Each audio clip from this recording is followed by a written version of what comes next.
Hey, good morning, everybody. Today is January 19th, 2025. I'm in Laughlin, Nevada at the Riverside. It used to be called Don Laughlin's Riverside Hotel Resort or something. I'm on their third floor. Obviously, there's cars behind me. So on their third floor, they do have a car museum.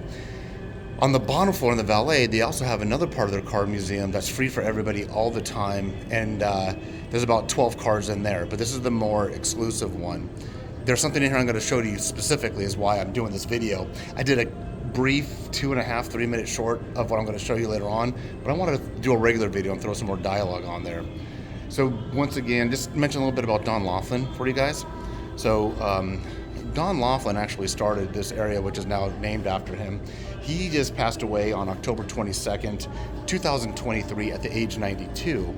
So this was the first area where he had built a casino in 1966. I don't think I'm standing in the structure he started building in 66. I'm sure there was additions after that. So in his museum, the museum that we're in now, the one on the third floor, it's $5 to get in unless you get their free player's card, which is called King of Clubs card downstairs. It's free to do. They give you the card, they put your name on it, give you some coupons, and once you have the card, you can come into this museum on the third floor as much as you want. Monday through Friday, roughly hours are 10 to 8 p.m. But if you don't have that card, it's $5 per person to come in and see this museum. So let me walk down a little bit. There's some really cool, actually, as I walk down, I really like some of these motorcycles too. I really like this older Triumph. That one there. So I'm going to show you a little bit what they have on this third floor before I get into detail of what I'm going to be talking about specifically. As much as I love looking at cars and I have an appreciation for the aesthetic, technology, ingenuity of these older automobiles, I don't know anything about cars. I can't tell you what I'm looking at, when they were made, what was the pros and cons of them. But so this is bulkily what they have up here. But this is what we're going to talk about today. This is the 3-minute short. So what we're looking at now is a 1980 Honda Goldwing 1100, I think called 1100 International.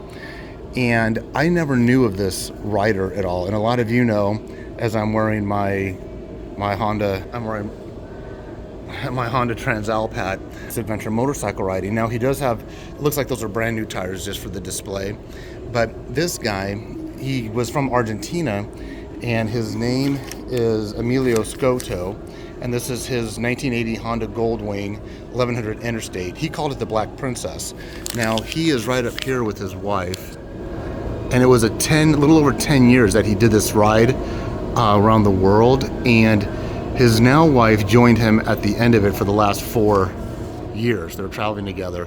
Now there are some things that say covered 7 continents. So the 7 continents are North America, South America, Asia, Australia, Africa, Europe, Asia, Africa. There's 7 of them. Let me go back and do it. North America, South America, Australia, Antarctica, that's 4. Africa's 5. Asia's 6. Europe is 7. So sometimes they say 6. I'm going to guess that he did cover the 6, not 7, because I never heard of a motorcyclist traversing Antarctica. Although, I don't know where he is in this picture, but that's a lot of snow. So he started this just about almost exactly 40 years ago on... He started his world tour trip on January 14th, 1985, almost exactly 40 years ago, with $300 in his pocket. And there are some crazy stories of what he encountered that I've been finding on the internet if you look him up. Now, he does have this book, which is out of print, and I'm not sure how much that book was retail originally, but now on the aftermarket, you find it through secondary sources right around... it could be anywhere from $125 to $300 I've seen that book sell for. I don't know if I mentioned it in this video yet, but I did have an opportunity to briefly talk to Ewan McGregor at LA Comic-Con a few months ago. We talked about adventure bike riding and how he influenced me to actually get into the adventure bike motorcycle and touring. But I had no idea this guy, he's in the Guinness World Book of Records for around the world. He's listed as one of the 40 top travelers or adventurers, top 40 worldwide, to include Neil Armstrong, and Amelia Earhart. These are some specs. I'll just go over, I won't go over all of them, but the ride was 10 years, 2 months, 19 days, 6 continents crossed. So the sign says 6, the little map said 7. 232 countries, 485,000 or 500,000. Goes on to how much fuel, gas, oil, tires he used, replacements he used, but I think they had times shot. He got 2 times shot at in Nicaragua and Somalia, was hospitalized, was jailed, I think 15 traffic tickets, 9 collisions, 5 times he was robbed. I think he was jailed like 2 or 3 times. 6 times in jail. So unbelievable story to see this, and me being really big into the adventure bike motorcycle world. Now in 1980, I don't know historically when adventure motorcycling to this type of degree took off, but I do not think somebody would attempt this with a Goldwing. Probably more like a BMW, like what Ewan McGregor used. Those the BMW GS series bikes, Africa Twin, Tenerays, Triumph Tigers. There's all kinds of more suitable motorcycles now that would be a better option, a more viable option. I do want to point out a few things, and I don't know how he had it outfitted. Let me see if I can zoom in. You see this? These are auxiliary gasing. See that one I'm zooming in on where it says Honda? There's one on each side, and I'd have to say that's at least a 2 gallon tank. I'm going to say a 2 gallon. I don't think that was much more than that. And I don't know if I mentioned it before, but he ended up, he only had $300 in his pocket, and I think he picked up sponsors later on. There's the other gas tank right there. He picked up sponsors such as this group here, Metzler, also Pepsi, AGIP, I can't pronounce it, AGIP Motor Oils sponsored him, and I possibly, this is what he wore, right? So I think possibly the helmet company Array, that's the helmet that I wear actually, and maybe Honda themselves helped sponsor him. There was something that I read on the internet that Omar Gaddafi actually donated $300 while he was driving through northern Africa, but he found himself in areas like where the Somali War was, just unbelievable amount. And when I read, I think it was here on this board where I read that he is like within the top 40 of travelers and adventurers. And there was one comment made on the internet, which I agreed wholeheartedly, that it's like the real Indiana Jones, a real Indiana Jones mixed with Marco Polo.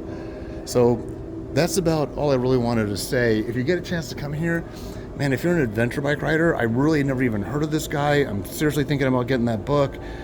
This is an unbelievable feat that he had accomplished. No one has surpassed it, to cover that many miles, that many continents on a motorcycle. So he's probably going to have that spot in the Guinness World Book of Records for quite a long time. I'm just going to show you some things they have here on display that looks kind of cool.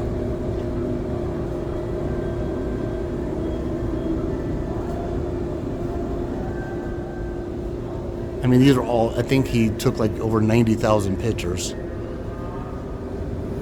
Taj Mahal.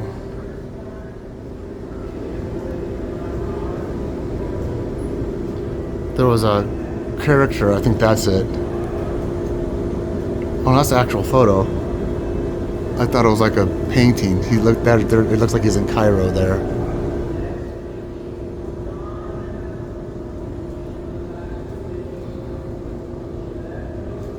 So he's from Argentina, returned to Argentina, and when I did my ride from Riverside, Los Angeles, Southern California area up to the Arctic Circle, there were a lot of riders that were either from Argentina or starting in Argentina to make that trek from the further southern point on South America to the farthest northern point in North America.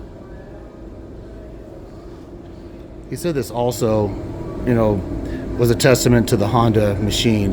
So this was a 1980 bike. I think he takes off in 1985. Yeah, I think he took off in 1985, about 40 years ago.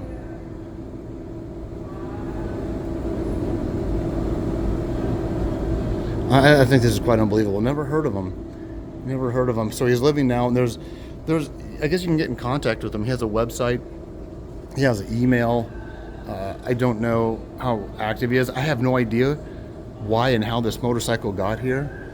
And if you're all wondering how are they getting the cars up here on the 3rd floor, by the way, there's a maintenance elevator lift right there behind C3PO.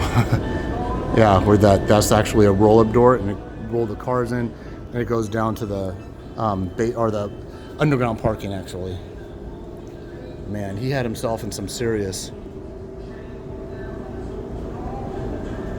I just can't believe he just kept trucking along. So, anyways, just wanted to share that with all you guys. If you get an opportunity, definitely come up here and take a look. I didn't know about it. If you're thinking about the book, like I said, you can, hopefully I covered that enough on there. If you have any questions that I might have missed, I took a lot of notes on a piece of paper, but if you have any questions about this bike, about the person, about where I'm at as far as the resort goes, let me know. Put your questions or comments in the comments down below, and I'm going to wrap it up with that. Yeah, this is really a quite unbelievable feat. I never even heard of this guy. I thought Ewan McGregor was possibly the most adventurous. And remember, when Ewan McGregor does it, he's doing it with Charlie Borman, and they got a lot of money behind him and a lot of sponsors and a lot of support. This guy just went out there and did it on his own. And I don't think anyone else, and that's what one thing says on the internet too. No one's done it before him, and everyone highly doubts anyone's going to do it after him. All right, hey everybody, take care. Hope you enjoyed this little injection. I haven't done much videos, but hopefully when I get back on the trans, I'll be on more adventures. Hope you enjoyed this. Ask questions if you have them. Bye.